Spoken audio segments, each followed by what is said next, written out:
April 1945. The air inside the crumbling hospital bunker stank of iodine, damp wool, and smoke from a nearby fire. The war outside was collapsing.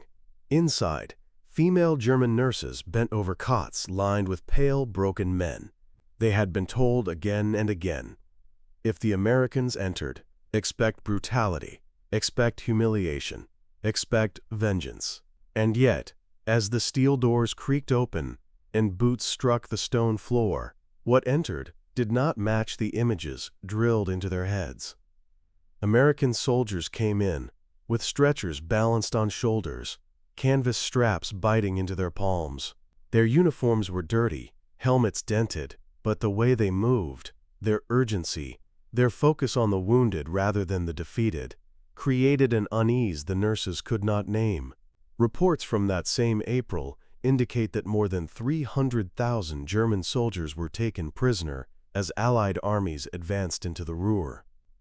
The women here had assumed those captured would be treated worse than cattle, but instead, the first thing they saw was American medics bending low, checking pulses, whispering in English words they couldn't understand, but whose tone carried something alien.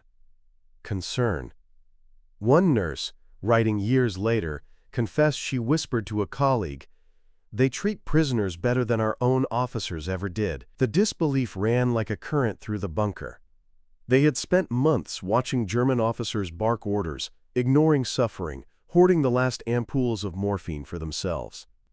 Now, enemy hands were lifting German bodies with care. Every sensory detail clashed with expectation. The hiss of morphine syringes being prepared by Americans, the rattle of canteens opened to wet, cracked lips, the sight of fresh bandages unrolled without hesitation. To the women, it was as though a stage curtain had ripped away, revealing a world in which the propaganda they had memorized could no longer hold. In one corner, a badly wounded prisoner groaned as a stretcher was lowered near the cot. The nurses leaned back, half expecting the GI to shove the man aside or to sneer. Instead, he crouched, pulled the wounded closer, and nodded to the German nurse for assistance. She hesitated, then stepped forward. For the first time since the war began, she realized she wasn't simply following orders.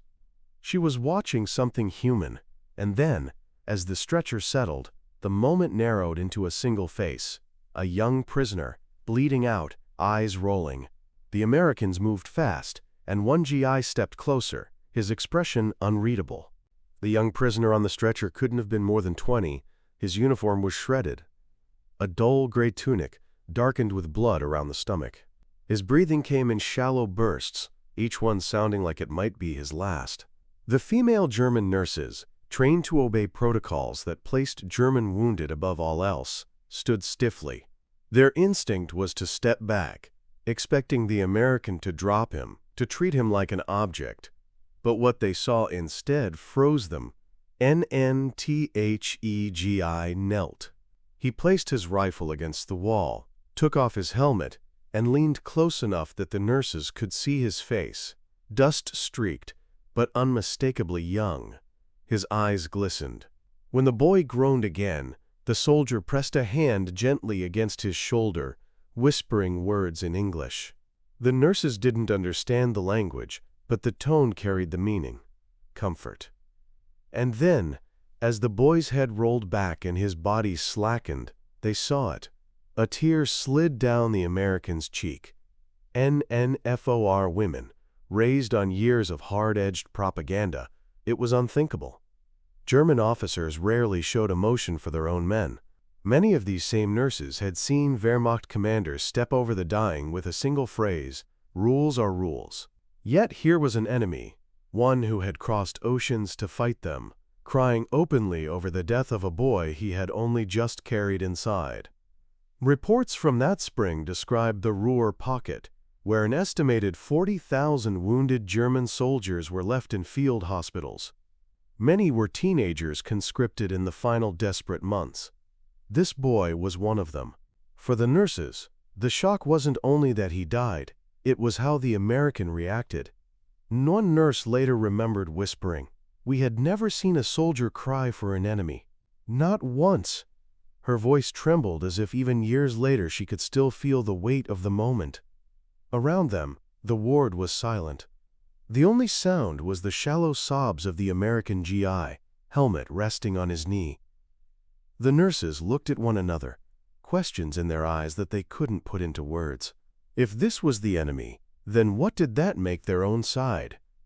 NNTHE sobbing hung in the air, and before it faded, another stretcher came through the doorway, carrying a different kind of shock, this time wrapped in smoke and a trembling hand offering a cigarette. Second stretcher creaked as it was lowered onto the stone floor. This time the prisoner was conscious, though barely.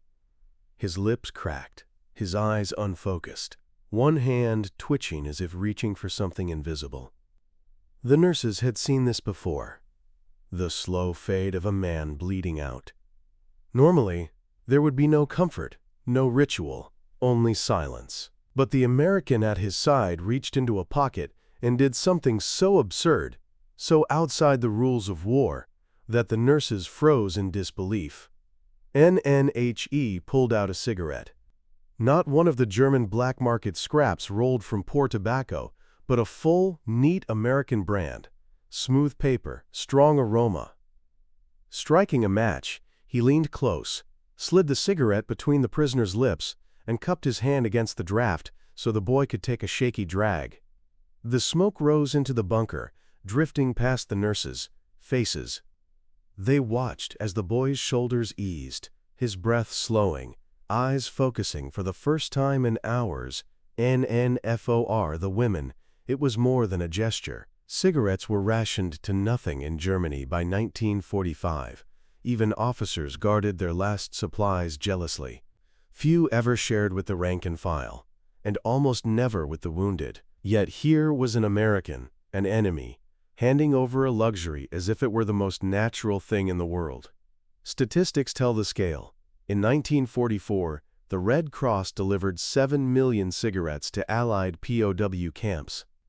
Cigarettes were not only comfort, they were currency, medicine for the nerves, symbols of plenty in a world stripped bare. To see them pass to a dying German prisoner was, for these nurses, like watching the logic of war invert itself. One whispered to another, "Our officers never gave us even bread, but they give away cigarettes." The remark carried a bitterness that burned almost as sharply as the smoke. 9THE prisoner's hand trembled, his eyes fixed on the glowing tip. Every exhale curled into the lantern light above, a fragile connection between captor and captive.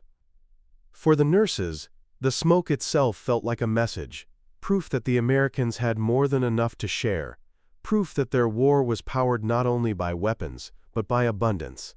As the cigarette burned down, its smoke drifted toward the next cot, where another shock waited, this time a boy soldier no older than 17, writhing under blood-soaked blankets. The smoke drifted across the ward and curled above a thin figure on the next cot. A boy, 17, maybe younger, lay under blood-soaked blankets, eyes wide with terror and pain. His uniform sleeves were too long, his boots mismatched, the clear signs of Germany's last desperate mobilization. The nurses had tended hundreds like him in recent months. Conscripts pulled from schools, pressed into battle with barely a week of training. Most never lasted long. In A's the boy moaned. An American medic stepped forward.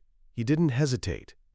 Without looking for permission, he slipped his hand beneath the blanket and took the boy's trembling fingers into his own. The nurses stiffened again. This was no battlefield protocol. To them, it looked like a father at a bedside, not an enemy tending a prisoner. The boy's breathing slowed as he clutched the medic's hand, his chest heaving against the rough wool. Numbers reveal the scale of the tragedy. By 1945, sources estimate nearly 2 million German soldiers were under the age of 20. Many fought in the collapsing fronts of the Ruhr and Rhineland, thrown into impossible battles they were never meant to survive. The nurses knew this statistic in flesh and blood, their wards filled with faces that looked more like students than soldiers. NNTHE American bent low, whispering words the nurses couldn't fully grasp. They caught fragments. Easy, you're safe now." The boy's lips trembled, his head tilting toward the sound like a child toward a parent. Then, slowly, his eyes dimmed. The hand in the medic's grip went slack. The boy was gone. NNTHE nurses exchanged glances, heavy with confusion. They had been taught to steel themselves, to see death as duty. But here was an enemy medic, holding the hand of a dying German, as if kin. One nurse muttered under her breath, half in awe, half in despair, "This is not war, this is something else." NFOR a moment, silence reigned. The only movement came from the medic, gently laying the boy's arm back across his chest, smoothing the blanket as though tucking him into sleep. The nurses could not look away. If the enemy mourned their dead, then what had their own officers been all these years? From the stillness rose another sound, the clang of metal ladles, the unmistakable scent of hot soup being carried into the ward. The clang of ladles echoed down the stone corridor, and with it came the heavy aroma of broth, meat, potatoes, onions boiled together in large steel pots. For the nurses, it was disorienting. Food in Germany had been reduced to scraps, thin cabbage stews, black bread that crumbled like sand, ration cards worth less each week. The idea that American soldiers would waste time and fuel preparing hot soup for prisoners seemed absurd. Yet here it was, steaming and real. NNTHEGIs moved with practiced rhythm, filling tin cups and setting hunks of white bread on each tray. The nurses stared at the loaves, soft, pale bread that hadn't been seen in their kitchens for years. Reports confirmed the scale. By 1945, the U.S. supply system was pushing 26,000 tons of food and material every single day through captured ports in Europe. To the women, those numbers translated into something far more visceral, the taste of warmth in a spoonful. One nurse accepted a cup, hesitant, expecting perhaps it was reserved only for the Americans. But the soldier shook his head, pointing, "All, same." She understood enough. The same food for Germans and Allies alike. She glanced at her colleagues, their faces a mixture of hunger and disbelief. NNTHE prisoners, weak and hollow-eyed, reached for the soup with shaking hands. A few muttered thanks in broken English. One boy sobbed as the bread softened in his mouth. The nurses noticed something they had not seen in months. Relief etched into faces, however briefly. Their own army had rationed them to starvation.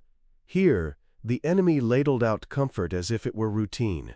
A nurse whispered to herself, barely audible, "Our officers starved us. The enemy feeds us." The words carried weight, a small fracture in the mental wall built by propaganda. NNTHE soundscape was unforgettable. The hiss of steam from the soup pots, the scrape of spoons on tin, the crack of crusts breaking. For the nurses, each sound rewrote a story they thought they knew about war. And then, as they ate in stunned silence, the ward shifted again. American medics wheeled in crates marked with bold letters, U.S. Army Medical Corps. Wooden lids pried open, the smell of chemicals and paper drifted out. Inside lay the one thing the nurses had begged for since the front collapsed: medicine. The scrape of crowbars on wood broke the rhythm of spoons. American medics bent over crates stenciled in thick black letters, U.S. Army Medical Corps. When the lids popped free, the smell filled the ward, sharp disinfectants, powdered chemicals, paper wrappings. For the German nurses, it was like seeing treasure uncovered. Their own cupboards had been bare for weeks. Bandages were cut and washed until they fell apart. Morphine diluted to useless drops. Sulfa powder, nothing but a memory. Now, right in front of them, cartons of gauze, bottles of alcohol, and sealed tins of sulfa tablets stacked higher than their shoulders. One GI opened a small tin, poured white powder into his hand, and sprinkled it across a ragged wound. The hiss and the sudden stillness of the patient were immediate. Infection slowed, pain dulled. The nurses had begged their commanders for just one crate like this. None had ever come. An American industry had made the impossible routine. Records show U.S. factories produced 650 million sulfa tablets during the war, flooding both home hospitals and frontline medics with supplies. To the nurses, the scale was incomprehensible. In their wards, even aspirin had vanished. Here, enemies poured life-saving powder onto German soldiers as if it were flour for bread. "They'd," one nurse muttered bitterly. "They wasted on us." Yet her hands trembled when the GI offered her a roll of clean gauze. She took it, feeling the coarse texture, the faint smell of factory starch. It was the first truly new bandage she had touched in over a year. NTHE shock wasn't only abundance, it was how casually it was given away. No officer demanded signatures. No guard counted every tablet. The Americans distributed medicine with the same rhythm they ladled soup, as if humanity itself was part of their logistics plan. NNTHE women exchanged glances heavy with disbelief. If these supplies were here, if the Americans had so much to spare, then what chance had Germany ever truly had? The war wasn't only decided by tanks and planes. It had been decided in the factories, in the endless streams of crates like these. And as the last box was opened, another sound rose above the smell of chemicals. A crackling radio, tinny but unmistakable, filling the ward with a rhythm no one expected, American jazz. The last crate lid clattered to the floor, but another sound immediately stole the nurses' attention. From the corner, a GI twisted the dial of a small portable radio. Static hissed, then cleared into a trumpet's sharp note, followed by a rolling rhythm. Jazz. The music filled the bunker's stone walls, bouncing between cots, seeping into ears trained for orders, boots, and the drone of artillery. For the German nurses, it was like stepping into another world. They froze, unsure if this was mockery. Music had long since vanished from their wards. Silence and groans had replaced the pianos and folk songs of home. Here, suddenly, was a different tone, playful, alive, utterly indifferent to war. Some of the wounded stirred, whispering. One prisoner, half conscious, mouthed the beat against his pillow. Reports confirm that hundreds of U.S. frontline units carried small radios, symbols of a logistical system that kept soldiers connected not only to orders, but to culture. For the Germans, whose radios had been confiscated or reduced to propaganda broadcasts, hearing real American jazz in the middle of collapse was another kind of shock. It wasn't just sound, it was a reminder that the enemy carried abundance even in spirit. A nurse glanced at her colleague, whispering, "Even their music feels like medicine." The words struck her harder than she intended. She had grown used to the hard edges of silence, to the way German officers barked commands in cold tones. This music, though foreign, softened the air, made suffering less brutal.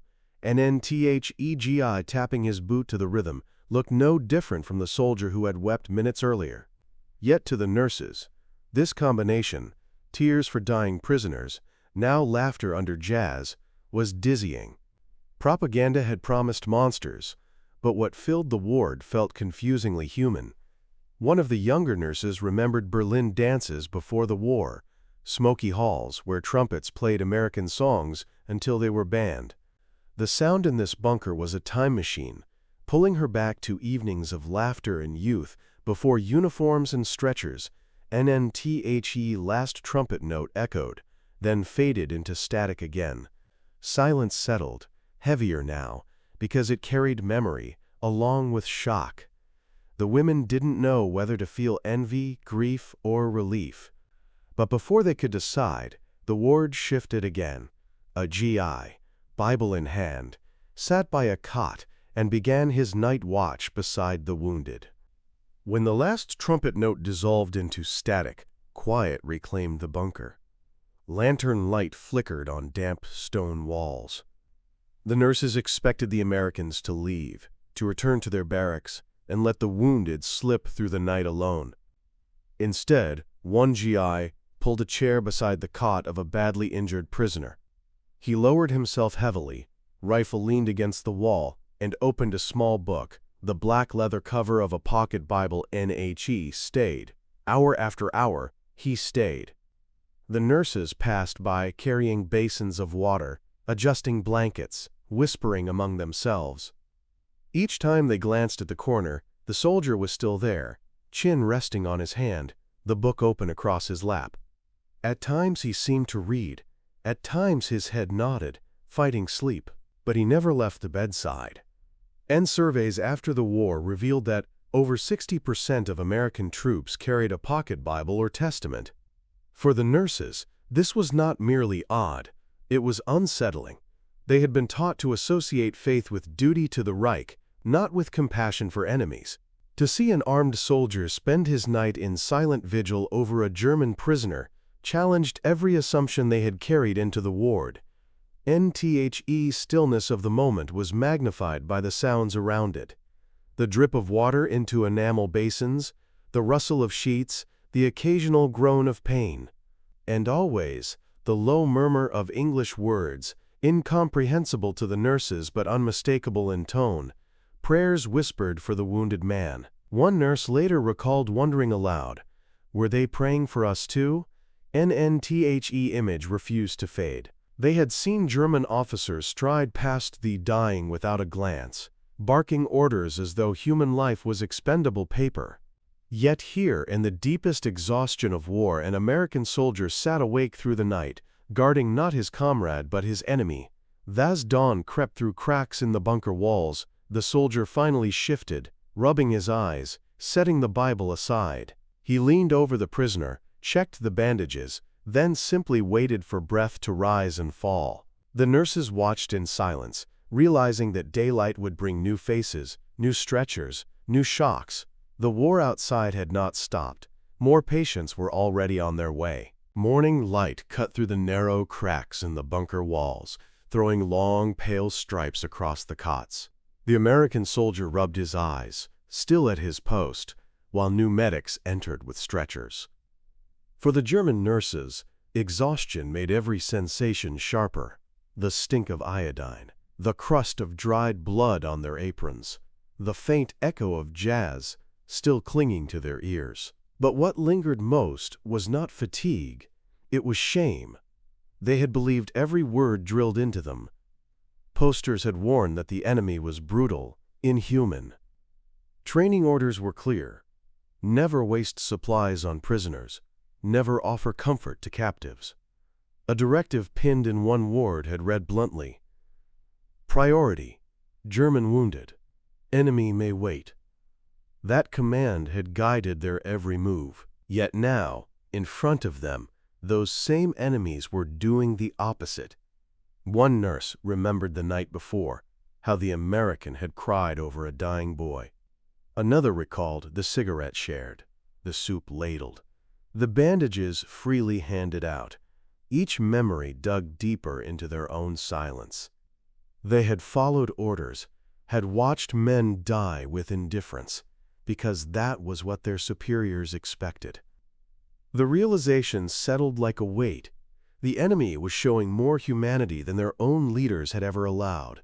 Numbers painted the cold backdrop. Nazi medical directives from 1944 ordered supplies rationed exclusively for German troops, leaving enemy prisoners to languish unless they could be exploited for labor.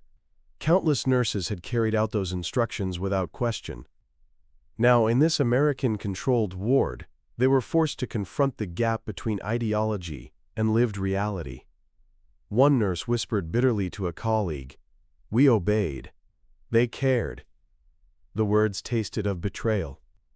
Loyalty to the Reich had demanded hardness, but the women could no longer avoid what they were seeing. Enemy soldiers kneeling, feeding, praying, even weeping for their prisoners. NTHE moment spiraled into quiet reflection. Each glance exchanged between nurses carried the same unspoken thought. What had they become by following rules that forbade compassion? The shame did not come from defeat, but from comparison. And it was comparison they could not unsee. As they turned to their duties again, the silence in their faces said more than words. And then, breaking that silence, came the sound of muffled sobs. A new American medic, helmet tilted forward, crouched beside a fresh cot. His shoulders shook, tears dripping onto the rough blanket. The muffled sobs caught everyone's attention. A young American medic had dropped to his knees beside a cot, his helmet sliding forward until it nearly hid his face. Beneath the steel rim, tears streamed freely, falling onto the coarse wool blanket that covered the body of yet another German prisoner, this one barely more than a boy. His chest had stilled only minutes before. NNTHE German nurses froze. In all their years of service, they had seen men die without comfort, officers turning away without a flicker of emotion. The culture of hardness had been drilled into them. Crying was weakness, compassion wasted energy. Yet here, in the deepest hour of defeat, they saw something alien, an armed enemy letting grief spill openly in a ward filled with strangers. NTHE medic's shoulders shook as he leaned over the body, whispering words the nurses could not understand. His hands tightened around the blanket, smoothing it gently over the boy's frame.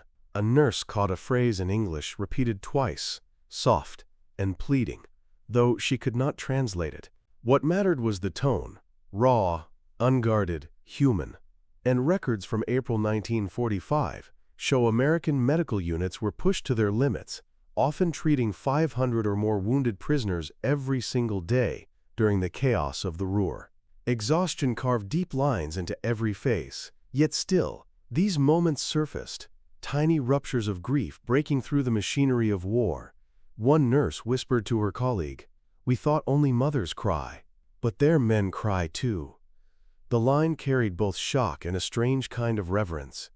For them, the idea that a soldier, especially a victorious one, would show sorrow for an enemy dead was unthinkable. NNTHE ward hushed itself around the sobs. Even the wounded seemed to pause, as if unwilling to interrupt. The nurses found themselves shifting uncomfortably, torn between duty and the sudden pull of empathy. A single GI crying beside a German boy had undone years of speeches, orders, and propaganda.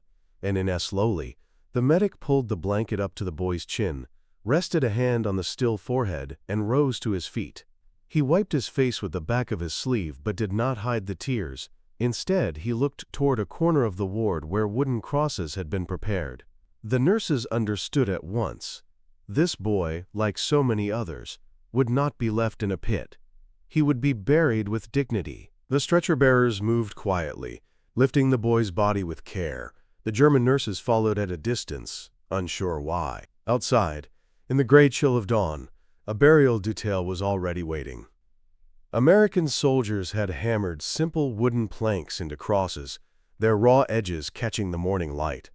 Shovels bit into earth softened by recent rain, each strike steady, deliberate, as though ritual carried more weight than speed. NNTHE nurses had seen German dead left in ditches, shoved aside for retreating units, buried in shallow pits without markers. Efficiency, they had been told, mattered more than dignity. Here, however, the rhythm was different. The Americans lowered the body slowly, hands firm but gentle, then removed their helmets. The silence that followed felt sacred, broken only by the scrape of boots and the faint murmur of prayer. And one nurse clutched her apron, realizing what she was witnessing. Reports later confirmed what Geneva Convention protocols required: humane treatment and burial for prisoners of war. Yet seeing it carried a power paper rules could not. For the women, it was a jarring reminder that their own army had disregarded those same conventions, while the enemy now enforced them with solemn discipline. Statistics give scale. U.S. field records from 1945 documented tens of thousands of POW burials conducted with marked graves and crosses. For the nurses, the numbers became real in the sight of a cross planted for a 17-year-old boy whose name would not vanish into mud. One whispered to another, "Our dead were honored more by them than by us." The words stung, but no one argued. They stood in silence as the soldier who had wept earlier stepped forward, his face still streaked with tears. He pressed the cross into the ground himself, steadying it until the earth held firm. NNTHE nurses watched as American helmets lowered in brief respect, the kind of gesture their own commanders never performed. It was not triumphal. It was heavy, almost mournful. The image seared itself into the women's memory, not as propaganda or spectacle, but as a truth too plain to ignore. When the helmets lifted again, orders were given, and the detail prepared the next grave. More bodies were coming, more crosses to plant, and even as shovels struck earth again, the nurses noticed movement at the rail yard nearby, prisoners being led toward trains, not cattle cars but carriages stocked with bread and water. The rumble of steel wheels carried across the morning air, blending with the last thud of shovels tamping down fresh graves. Beyond the field, a line of German prisoners shuffled toward the rail yard, watched over by American guards. The nurses followed with their eyes, expecting the familiar sight: cattle cars, crammed bodies, brutality. It was what their own army had done in occupied territories, what they assumed the victors would now return upon them. NNBUT. As the column drew closer to the waiting train, the shock deepened. The cars were not filthy boxcars, but passenger coaches, windows cracked open to let in air. Inside, the benches had been cleared for wounded to lie across, and soldiers moved through the line handing out bundles of bread and canteens of water. One nurse muttered, "This is not transport, this is care." Her voice trembled, not from awe alone, but from the weight of comparison. They had seen deportations where men and women were herded like animals. Now they were watching their own soldiers, defeated and captured, placed gently into carriages with food in their hands. Records confirm the scale. In April 1945, the U.S. Army moved over 90,000 German POWs westward into camps. Reports note that rations, blankets, and medical staff were assigned even for the transport phase. To the women standing by, the numbers translated into a staggering contrast between what they had been told to expect and what unfolded before them. NNTHE prisoners' faces carried disbelief as well. Some ate the bread immediately, chewing as though it might be snatched back. Others clutched the canteens like treasure. The nurses watched one boy soldier, no older than the one buried minutes before, press his forehead to the train window, relief etched across his hollow face. NNTHE. American guards carried rifles, but their posture was different, alert, not cruel. They scanned for danger, not prey. And when one prisoner stumbled, another GI caught his arm, steadied him, and helped him up the steps. The women exchanged glances that said everything words could not. NNFOR. The nurses. It was yet another rupture. The Reich had promised strength through fear, order through hardness. But here, even in chains, their countrymen were being shown a form of dignity rarely seen under their own flag. And as the train lurched forward, steam hissing, the nurses stood silent. Wheels clattered down the tracks, carrying their defeated soldiers westward. And in that fading sound, memories began to seed, memories that would resurface years later in diaries and testimonies, when the war was only ash and recollection. The train's echo faded into the distance, leaving only silence and the rustle of wind across the burial ground. For the female nurses, the war did not end with the sound of guns, it ended with memories. Long after uniforms were burned and ruins rebuilt, what haunted them was not the bombs, nor the hunger, but the sight of enemy soldiers doing what their own leaders never had, showing care. In the 1950s, historians and interviewers began collecting testimonies from women who had served in German field hospitals. Many recounted the same dissonant moments: cigarettes passed to dying prisoners, soup ladled into enemy hands, and the sight of American soldiers crying over boys they had fought only hours earlier. These memories cut deeper than the military defeat itself. One nurse admitted, "It was not weapons, but kindness that broke us." NNTHE statistics gave backbone to their recollections. By the end of April 1945, Allied forces had captured over 1 million German soldiers in the West. Tens of thousands of them were processed through medical wards like the one these nurses had served in. The numbers were staggering, but what remained with the women was not the scale. It was the intimacy of small gestures and a diary entry from a former nurse surfaced decades later. She wrote that the hardest moment of her life was watching an American medic pray over a dead German teenager. "I had been told they were monsters," she confessed. "But when I saw his tears fall, I knew we had been lied to." The sentence was underlined twice in her journal, as if she herself had struggled to accept it even years afterward. NNTHE women carried these memories quietly. For many, it became impossible to reconcile the Reich's rhetoric with the evidence of their own eyes. They had been taught that compassion was weakness, that mercy belonged only to the victors. Yet in the bunker, in the burial ground, and at the train station, they had seen the opposite. And as they grew older, some tried to pass the stories to their children, framing them not as propaganda, but as warnings. War was not only measured in battles lost, but in humanity found where it was least expected. And in that paradox, the memory of American tears lingered longer than the thunder of artillery. Still, the image was incomplete. In their recollections, one moment stood above all others: the simple act of an American soldier bowing in respect over a dead German prisoner. The memory sharpened to a single image. Not the crates of medicine, not the steam of soup, not even the wail of jazz in a stone bunker. What returned to the nurses year after year was one soldier, the American who bowed his head beside the body of a German prisoner. His tears fell silently, but the gesture of respect, helmet pressed against his chest, carved itself deeper than any battle scar. It was a moment that defied every lesson they had been given.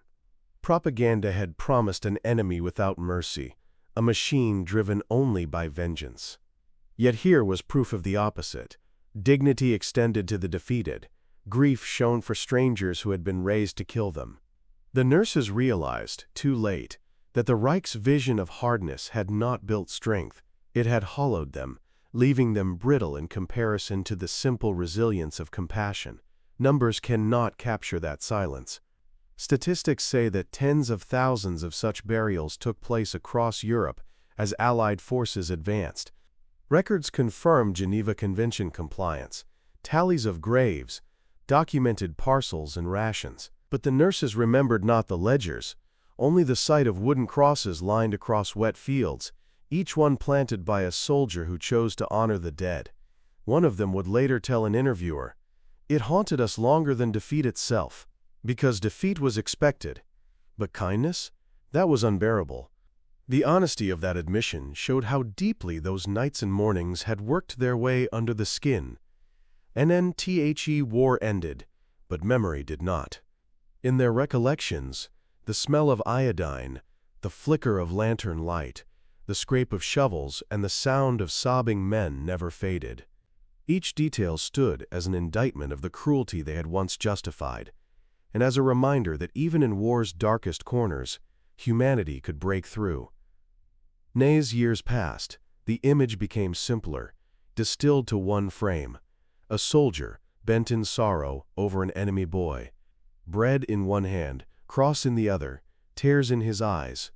That was the scene the nurses carried into old age, the scene they whispered about long after the noise of battle had faded into textbooks. War ends in treaties and surrenders, but memory ends differently. It lingers, grainy, unresolved, like a black and white photograph that refuses to fade.